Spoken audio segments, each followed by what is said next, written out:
Eyo ensonga nze saali nnyo omuntu eyayogera ennyo nabo kuba nze omuntu eyajja nankyalira yali Balaama.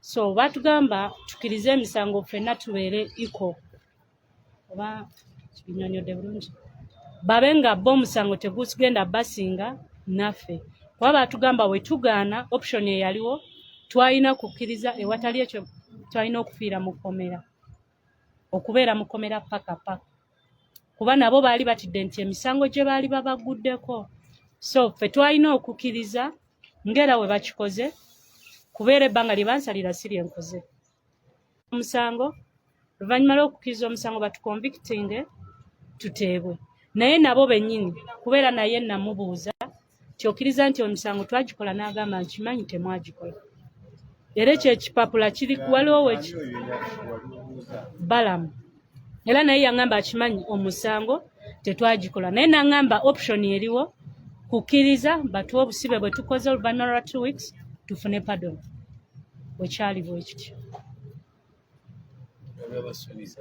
omuli batusuubiza otuwa emirimu amayumba buli omu n'ekintu kyayagala nze nali njagala kufuluma tewali kirala kye nali njagala kuba nsobola okwekolera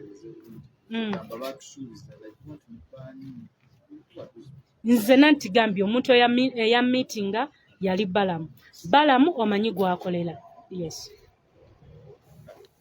nakusuubiza ki kyewagala no yaŋŋamba bajja tuwa amayumba emirimu ne ssente ze sobola otandikirako naye nze nga nze kye nali njagala kufuluma tewaliwo kirala sigenda kwogerera bali buli omu yalina endowooza ye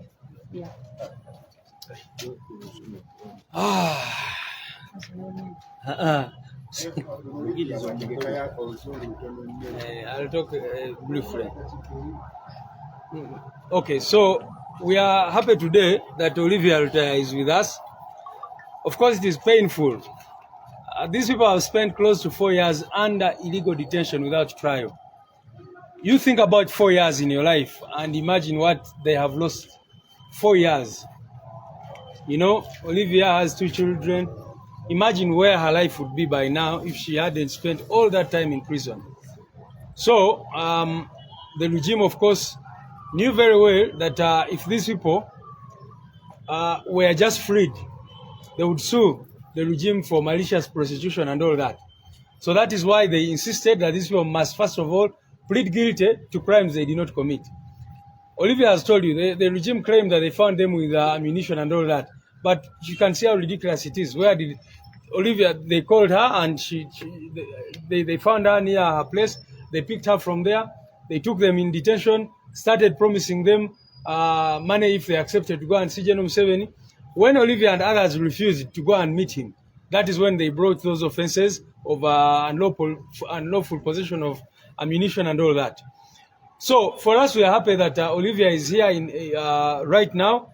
We know that because as she said, immediately after getting released,